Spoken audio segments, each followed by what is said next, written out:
Restaurer la paix et la quiétude entre deux communautés sœurs du Kanem et du BET, tel est l'objectif de la mission effectuée par le ministre de l'Administration du territoire, Bachar Ali Suleiman à Zigué. Régler un différend qui a opposé les employeurs aux travailleurs sur le site pétrolier de Komé, tel est le but de la mission qu'a effectuée hier le ministre de la fonction publique à Komé Base. Présentation à Moundou des projets financés par l'Union européenne. Il s'agit de 2 projets des ONG et un autre de la mairie de Moundou. Mesdames, Messieurs, bonsoir et bienvenue dans ce journal dominical. Nous recevons dans notre tranche invitée du journal le ministre de l'Enseignement secondaire, Omar Ben Moussa. Bonsoir, Monsieur le ministre. Bonsoir. Avec vous, il sera question des résultats de la 2e session du baccalauréat publiée il y a quelques jours. Mais avant de vous retrouver au cours de ce journal, nous allons suivre quelques éléments. Je le disais en titre, le ministre de l'Administration du territoire et de la décentralisation, Bachar Ali Suleiman, vient d'effectuer une mission dans le département de Zigué, une mission d'appui de paix, de réconciliation et de règlement de conflits qui a opposé les 2 communautés sœurs du Kanem et du BET suite à des vols de bétail dans le département de Zigué. Noubadumbaï Talomadi. C'est à la recherche d'une solution durable entre 2 communautés que le ministre de l'Administration s'est rendu dans le département de Zigué. Le ministre et les députés qui l'ont accompagné ont été accueillis par les autorités administratives, militaires, religieuses et traditionnelles. Des rencontres successives avec les chefs traditionnels et des autorités administratives et la population ont eu lieu. Au cours de ces différentes rencontres, des questions liées à la cohabitation ont été relevées par les uns et les autres. Le gouverneur de la région du Kanem a saisi l'opportunité pour dresser le bilan de la gestion de ces conflits qui, selon lui, est regrettable. Pour le premier responsable de la région, l'administration locale a pris toutes ses dispositions pour juguler le mal et restaurer le calme et la sérénité. Le sentiment qui m'anime, le sentiment d'une mission accomplie. Mission de paix, de règlement de conflits. Bref, mission de réconciliation entre 2 populations sœurs. Le ministre a apprécié les dispositions prises par les autorités afin de restaurer la paix et la quiétude entre les 2 communautés sœurs. Toutefois, il s'est dit indigné par le vol des animaux dans la région. Pourquoi aujourd'hui les gens politisent pour dire celui de Kanem et celui du BT? Gare à cela, monsieur le gouverneur, prenez votre responsabilité d'attirer l'attention de ceux-là et de les prendre. Nous sommes venus à pied dans ce sens et régler une fois pour toutes tout ce qui est problème dans le Nord Kanem ou dans le Kanem d'une manière générale. Pour éradiquer ce phénomène, 2 commissions administratives et techniques sont mises sur pied. Elles sont composées des autorités militaires et des leaders traditionnels. Ces acteurs ont pour mission de traquer les voleurs et les receleurs pris en flagrant délit dans la région. Selon le ministre de l'Administration, Bachar Ali Suleiman, ces 2 commissions doivent veiller à la bonne gestion des points d'eau et à la libre circulation des personnes et des biens. Pour sa part, le ministre de la fonction publique et du travail était hier à Doba. Mamad Abali Salah est allé rencontrer les employeurs et les travailleurs sur le site pétrolier de Komé Base suite au conflit qui les oppose. Marali Joséphine nous en dit un peu plus. Le déplacement du ministre de la fonction publique dans la région du Logone oriental n'est pas fortuit. Accompagné des techniciens de son département, le premier responsable en charge de la gestion des travailleurs tchadiens a été accueilli par les autorités administratives, militaires et civiles. Le ministre et sa délégation sont allés non seulement pour s'enquérir de la situation qui prévaut sur le terrain, mais aussi encourager les uns et les autres. Sur le terrain, ce sont des rencontres de travail qui ont été multipliées, rencontres au cours desquelles des problèmes qui opposent les 2 parties ont été soulevés. Le directeur général de la société Schlumberger, Pierre Temple, s'est dit marqué par la visite gouvernementale et surtout de l'implication directe du ministre de la fonction publique et du travail dans la résolution de conflits tant souhaités. Quant aux représentants du syndicat national du secteur pétrolier au Tchad Petrosinat, cette visite de la délégation ministérielle ne peut que réconforter les travailleurs. Toutefois, il exhorte le ministre à s'investir personnellement pour l'amélioration des conditions de travail. Nous saisissons cette occasion pour vous interpeller en qualité de ministre de tutelle par rapport à la Caisse nationale de prévoyance sociale sur sa mission principale qui est la sécurité sociale et aussi l'Office national pour la promotion d'emploi en charge de permis de travail des expatriés dont certains ont dépassé le délai prescrit par la loi. Le ministre de la Fonction publique et du Travail se félicite des efforts consentis ayant abouti à la signature du procès verbal. Aujourd'hui, grâce à la négociation et au dialogue, vous avez rapproché vos points de vue et une solution consensuelle a pu être trouvée. Nous approuvons que cela soit le bel exemple que tout syndicat responsable doit suivre. Maintenir la paix sociale, c'est le mandat confié au ministère de la Fonction publique et du Travail. La concrétisation de ces mandats passe par des échanges qui permettent de débattre de sujets d'intérêt commun autour desquels nous sommes appelés à nous attendre grâce à la vertu du dialogue. Outre ses responsabilités, le ministre de la Fonction publique et du Travail, Mahamat Abali Salah, a eu une rencontre de travail avec les militantes et les militants du mouvement patriotique du salut. L'occasion pour lui d'expliquer à ses camarades politiques les recommandations issues du 5e congrès du parti et les résultats attendus. Le ministre de l'Agriculture et de l'Irrigation vient de séjourner dans le Hadjar Lamis. Jimé Adoum est allé évaluer les dégâts causés par l'inondation des champs et préparer l'esprit des producteurs pour l'exploitation des espaces inondés. Kadnouba Théophile. Évaluer de manière objective les productions de la campagne agricole 2011-2012 dans la zone rurale du centre-ouest. Tel est le but de la mission conduite par le ministre de l'Agriculture et de l'Irrigation, Jimé Adoum, dans la région de Hadjar Lamis. Le ministre, les techniciens de son département et les cadres de l'Office national de développement rural, ONDR, se sont rendus respectivement à N'Djamena Fara, à Guité, à Batram et à Dougia.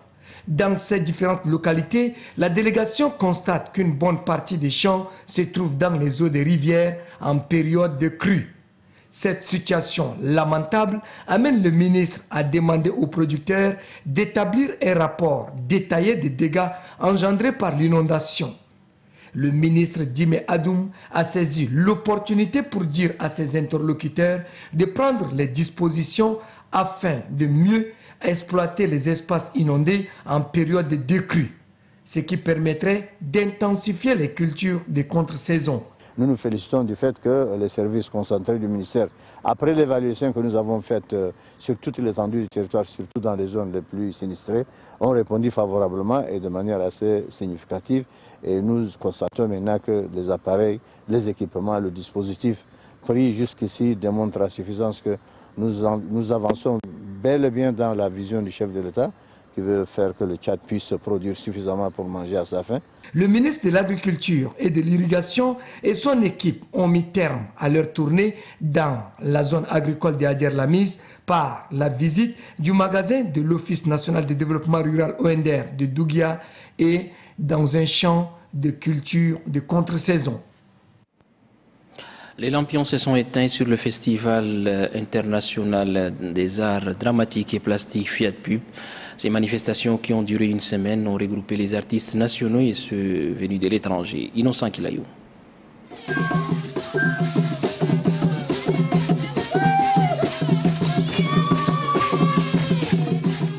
Après une semaine d'échanges, les artistes nationaux et ceux venus des autres pays au Festival international des arts dramatiques et plastiques ont mis un terme à leur rencontre. Pour le directeur du Festival international des arts dramatiques et plastiques, les éditions ne se ressemblent pas. C'est pourquoi l'édition de cette année est bien différente des autres. Fiat Pub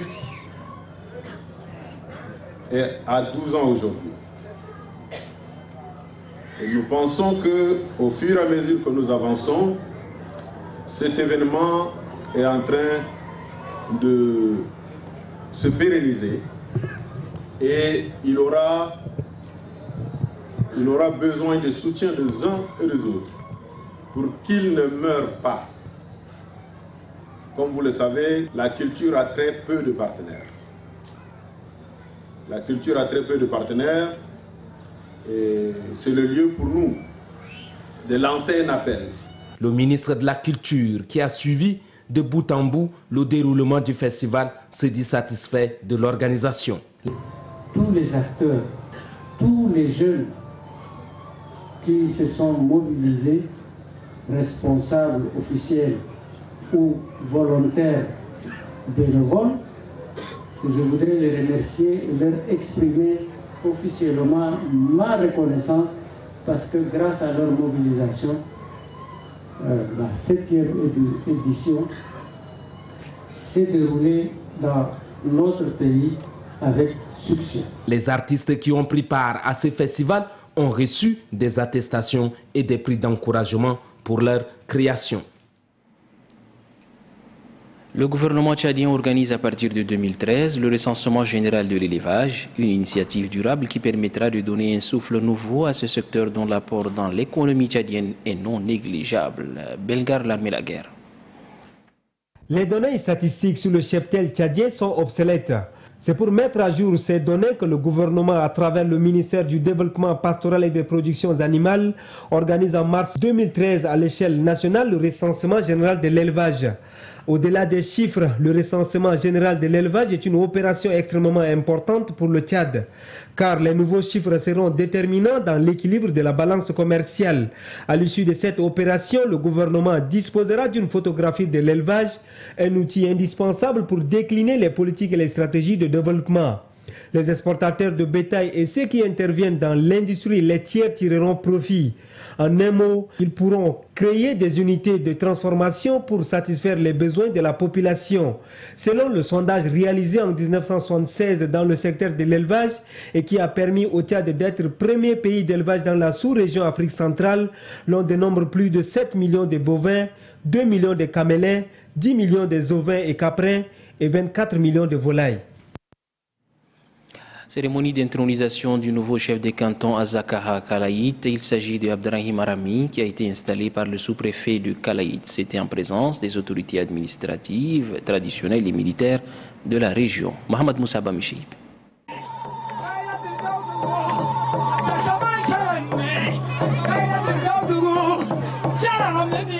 Le chef de canton à Zakaha a pris officiellement fonction.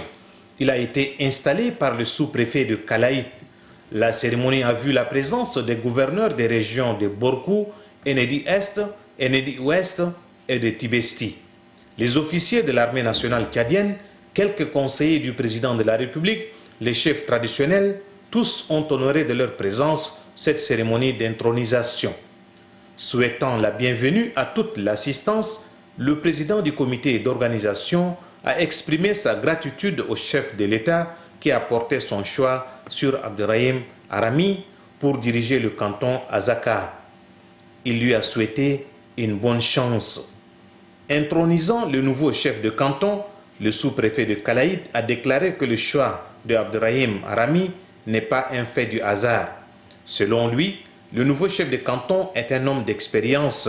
C'est pourquoi le chef de l'État l'a nommé. Il invite cependant les fils du canton à respecter et aider le nouveau chef afin de mener à bien sa mission. Retour sur ce plateau, je le disais à l'ouverture de cette édition que nous recevons ce soir le ministre de l'enseignement secondaire, Oumar Ben Moussa. Une fois de plus, bonsoir Monsieur le ministre. Bonsoir. Les résultats de la deuxième session du baccalauréat ont été publiés il y a quelques jours sur 63 531 candidats. 3 052 seulement sont déclarés admis, soit un pourcentage de 4,8%. Votre commentaire, Monsieur le ministre? Eh bien, mon commentaire, c'est que c'est un résultat catastrophique. C'est un résultat catastrophique, il faut le reconnaître. Et ce résultat est dû effectivement à beaucoup de paramètres qui entrent en jeu. Le premier paramètre, c'est que beaucoup de candidats qui se sont présentés à cette session spéciale et même à la session normale, c'est des candidats qui n'ont pas le niveau du terminal. Ce sont des élèves inscrits en seconde, des élèves qui sont inscrits en première et qui prennent effectivement des bulletins de notes falsifiés et se présentent comme candidats au niveau des baccalauréats. et également ceux qui sont candidats, dits candidats libres, ceux-là également, ce sont des gens qui n'ont pas de niveau et ils se présentent, on ne sait pas exactement quel est leur niveau, ils se présentent au baccalauréat. Donc ça fait un fourre-tout qui fait que nous aurons bien sûr, nous avons une sorte d'une pyramide renversée. Qu'est-ce que je veux dire par là? Cela veut dire que le nombre de candidats au baccalauréat dépasse des fois largement le nombre cumulé des élèves de la seconde et de la première. Et ça, c'est du jamais vu. C'est une pyramide renversée. Alors cela n'est pas la responsabilité quand même de votre ministère? Mais bien sûr, je dis que nous sommes responsables, nous sommes plus ou moins responsables. Donc la responsabilité, je dis, est partagée. Mais il faudrait nécessairement qu'on mette de l'ordre dans cette pagaille organisée pour qu'on puisse quand même avoir des vrais candidats au baccalauréat, des vrais candidats qui ont le niveau et qui pourraient quand même apporter un bon résultat. Alors comment entendez-vous régler ce problème, monsieur le ministre? Bon, le problème est simple. Le problème est simple parce qu'il suffit que les responsables des établissements secondaires, tels que les proviseurs, les censeurs, les responsables déconcentrés, tels que les délégués régionaux, les inspecteurs départementaux, nous aident à trouver les vrais candidats, nous aident à donner la liste des vrais candidats qui sont en classe de terminale. Et le problème est résolu. Donc c'est un problème d'éthique, c'est un problème d'honnêteté. Il faut nécessairement que les proviseurs deviennent des hommes responsables, des hommes et des femmes responsables. C'est ça ce que nous voulons. Nous voulons qu'il y ait un changement à partir de 2013. Alors, monsieur le ministre, que faites-vous de ce nombre pléthore qui n'a pas réussi? Je vais vous dire tout à l'heure que ce nombre, c'est une pyramide renversée. Je viens vous le dire. Si on fait le tri, vous allez voir que ces gens-là, plus de la moitié sont des gens qui viennent d'ailleurs. Ce ne sont pas des enfants de la terminale. Ce ne sont pas des élèves de terminale. Donc c'est pour cette raison qu'il faut nécessairement qu'on nettoie, qu'on arrive en 2013 à donner la vraie liste de tous ceux qui sont inscrits en terminale. C'est ça ce que nous voulons des uns et des autres. À part ce problème, n'y a-t-il pas un problème de baisse de niveau, monsieur le ministre? La baisse de niveau, on en parle souvent. La baisse de niveau, vraiment, elle est connue de tout le monde. Donc là aussi, je crois que si on construit un bâtiment, il faut nécessairement que la base soit solide, sinon la fondation soit solide, sinon le bâtiment va s'effondrer. C'est pour cette raison qu'il faut nécessairement que la base, c'est-à-dire au niveau de l'école primaire, au niveau des cycles moyens, que les enfants puissent être encadrés par des enseignants qui ont le niveau. Il est impensable de donner une classe de CP, les cours préparatoires, à des maîtres communautaires qui ont le niveau de CM2, des fois qui ont le niveau maximum, ils ont le niveau de peut-être de 6e ou de 5e. Comment voulez-vous un maître communautaire qui n'a pas de niveau puisse encadrer des élèves de CP? Et ce n'est pas normal. C'est pour cette raison que nous souhaiterions, avec mon collègue de l'enseignement primaire, que également avec l'aide des services décentralisés, qu'on arrive à confier les classes de CP à des enseignants, des instituteurs chevronnés, des gens qui ont l'expérience, des vrais instituteurs qui peuvent encadrer. Et si l'encadrement à la base elle est parfaite, et je crois que le reste fait son cours normal. Et nous aurons, au niveau des cycles moyens, au niveau des cycles secondaires, des élèves qui ont le niveau et qui pourraient quand même obtenir leur bac sans problème. Voilà le grand problème. Le grand problème, c'est ça. Il y a également une part de responsabilité des parents d'élèves. C'est ce que je voulais poser, oui. Qui ne suivent pas leur progéniture. Une fois que l'enfant est déposé dans une structure scolaire, dans un lycée, on ne fait pas de suivi. On ne sait même pas si cet enfant fréquente le lycée ou pas. Donc ça, c'est également un problème. Il faut nécessairement que les parents puissent impliquer dans l'éducation de leurs enfants. Ça, c'est un élément capital. Il ne faut pas que les parents attendent la dernière minute, quand l'enfant ou l'élève ne passe pas en classe supérieure, c'est en ce moment que le parent intervient pour dire que mon fils ou ma fille n'a pas passé en classe supérieure, donc il faut nécessairement qu'elle fasse tout pour passer. Donc ça également, il faudrait qu'on laisse cette façon de faire et que les parents également puissent prendre les responsabilités, qu'ils surveillent leurs élèves, qu'ils contrôlent ce que les enfants font à la maison. Et je crois qu'avec ça, on pourrait avoir un système éducatif normal qui pourrait quand même donner de bons résultats. Sans quoi, on va être toujours dans cette situation difficile, et je crois qu'en 2013, nous allons quand même, disons, résoudre ce problème. Et justement, pour cette année 2013, pour 2013, pour la stratégie, le problème, c'est que nous n'avons pas, pendant les années écoulées, nous n'avons pas suffisamment des enseignants dans les matières scientifiques.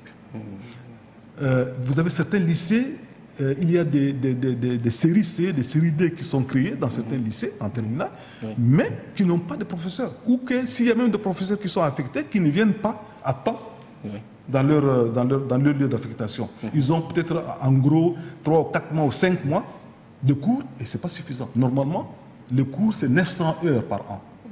900 heures, le volume c'est 900 heures. Et si on n'arrive pas à faire ces 900 heures, le programme n'est pas fini. Et c'est un problème.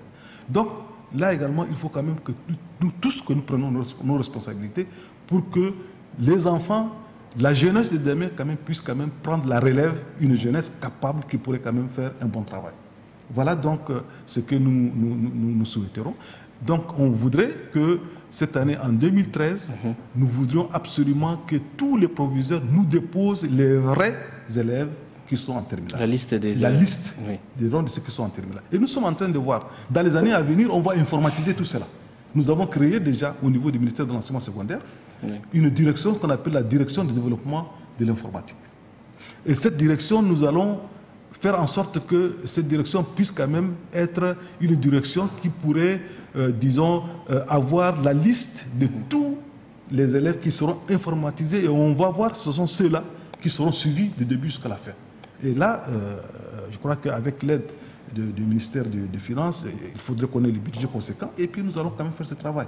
Et cette direction de développement de l'enseignement informatique, nous voulons que cette direction puisse prendre quand même une importance capitale parce que le plus souvent on dit qu'il y a un manque de professeurs de mathématiques, il y a un manque de professeurs de scientifiques. Mais si par exemple cette direction se développe et que nous allons au niveau des lycées mettre des outils informatiques qui seront connectés entre eux, il suffit d'avoir un seul professeur de mathématiques qui peut donner le cours et les enfants des autres lycées suivent à travers bien sûr leurs ordinateurs. À travers leurs ordinateurs, ils peuvent suivre. Et ça, le manque de ce... Voilà, c'est ça donc ce que nous voulons faire. Vraiment, il faudrait vraiment qu'on arrive à nous aider, à nous appuyer pour qu'on puisse arriver à notre but. Monsieur le ministre, peut-être une dernière question. Ces dernières années, l'État injecte d'énormes moyens dans le secteur de l'éducation, mais à la fin, le résultat n'est pas aussi satisfaisant. Effectivement, l'État a injecté beaucoup de moyens. La preuve, ici, en N'Djamena, nous avons déjà 10 lycées qui ont été construits, 10 lycées flambant neufs qui sont construits, qui sont là et qui doivent être... Et à l'intérieur du pays également, il y a beaucoup de lycées qui ont été construits, qui sont équipés. Mais malheureusement, le résultat est toujours catastrophique. Même le traitement salarial des enseignants a été Voilà, le traitement salarial des enfants a été amélioré. Ils ont beaucoup de primes, les primes de CREA, les primes de documentation, les primes de déplacement. Et tout ça, ça fait partie de la politique du gouvernement, du chef de l'État pour pouvoir encourager effectivement les enseignants.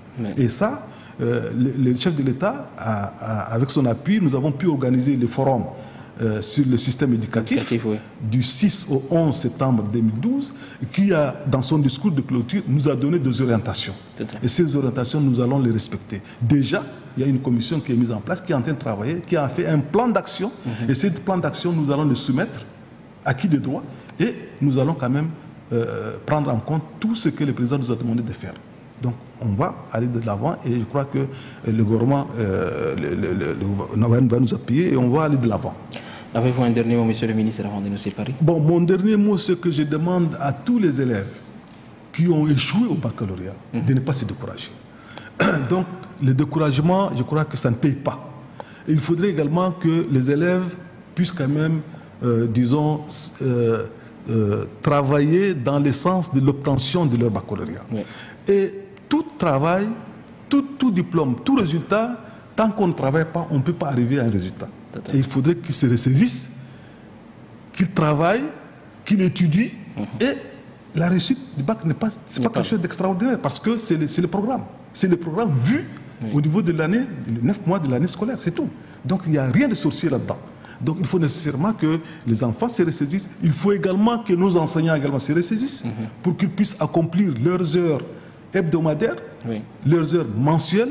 Il ne faut pas que ces enseignants puissent abandonner les enfants dont ils ont la charge. Et ça, c'est une grande responsabilité. Aussi, les parents doivent suivre leur progéniture. Absolument. Merci, monsieur le ministre. Je vous en prie. Nous allons poursuivre ce journal avec ce reportage, ce public reportage. Orabank a organisé hier à l'hôtel La Résidence une journée d'information et de sensibilisation à l'intention des investisseurs chinois. Cette journée vise donc à faire connaître au grand public les actions que mène Orabank. Doba Robert. Orabank souhaite tisser d'étroites relations avec les opérateurs économiques, les autorités de tutelle et de contrôle et surtout avec les opérateurs financiers et stratégiques pour ces marchés à l'échelle internationale. Pour traduire en acte cette intention, Orabank va à la rencontre des investisseurs chinois installés au Tchad à travers cette journée de sensibilisation et d'information. Pour réussir cet événement, nous sommes associés, n'est-ce pas, les services de ce que nous pensons être des spécialistes des différents domaines d'activité économique au Tchad. C'est ainsi qu'on a associé le cabinet Ernst & Young Henry, le cabinet PricewaterhouseCoopers, Maître Michel Madden Notaire, Maître Josué Gadiadoum, pour nous permettre de balayer l'ensemble de la panoplie des activités économiques du pays. Nous avons associé parce que nous pensons qu'on n'a pas toute la connaissance nous-mêmes. Nous sommes des banquiers, il y a des gens qui connaissent le droit du travail mieux que nous, il y a des gens qui connaissent le droit foncier mieux que nous. Il est toujours mieux d'associer d'autres opérateurs locaux, notamment tchadiens, qui peuvent mieux expliquer la loi tchadienne aux opérateurs chinois. Pour permettre aux chefs d'entreprise chinoises de s'imprégner des différents processus de recrutement, des marchandises à importer, des contrats de prestation de services, les participants ont eu droit à des brillants exposés animés par des experts et des juristes. Ces exposés ont porté sur la création de sociétés et leur fonctionnement, la fiscalité, douane et impôts, l'acquisition, la vente et le bail immobilier, les conflits de travail et l'application de la loi tchadienne, le règlement des conflits commerciaux et les règles des activités bancaires. Les exposants ont édifié les investisseurs chinois sur les droits et devoirs de l'employé, les voies de recours à l'arbitrage, les sanctions disciplinaires juridiquement soumises à certaines conditions. Les chefs des entreprises chinoises désirant s'investir au Tchad sont appelés à se rapprocher des services professionnels pour certaines formalités. Le directeur général d'Orabank a quant à lui axé son intervention sur les règles des activités bancaires. Pour l'intervenant, la banque participe à la lutte contre le blanchissement d'argent et la corruption. Orabank a organisé cette journée à l'attention des investisseurs chinois pour justement attirer leur attention sur les règles de fonctionnement des entreprises au Tchad. Vous savez que la banque est là au service des opérateurs économiques et pour pouvoir assister au mieux des opérateurs économiques, elle a aussi un rôle de conseil vis-à-vis des opérateurs économiques. Elle a un rôle de conseil, c'est en ce sens que nous avons jugé opportun d'organiser cette journée d'information à l'attention des entreprises chinoises installées et qui vont s'installer au Tchad. Pour le Conseil économique de la Chine populaire au Tchad, cette rencontre d'échange leur a permis de connaître les opportunités qu'offre Orabank. Cette réunion des informations est organisée par l'Orabank et l'ambassade de Chine. Notre but, c'est sensibiliser les entreprises chinoises installées au Tchad, de bien connaître le marché tchadien, surtout dans le domaine d'investissement, les lois et les règles, les douanes et les fiscalités, et encore les us et coutumes, etc. Nous venons inviter des spécialistes ou bien des experts tchadiens de lui faire comprendre comment faire le commerce ici. Cette journée de sensibilisation et d'information a permis à Orabank de faire connaître ses activités au grand public. Orabank, un partenaire à votre écoute, entend pérenniser ces genres de rencontres avec d'autres institutions. Voilà, c'est ici que s'achève ce journal télévisé en français. Merci de l'avoir suivi. Au revoir et à bientôt.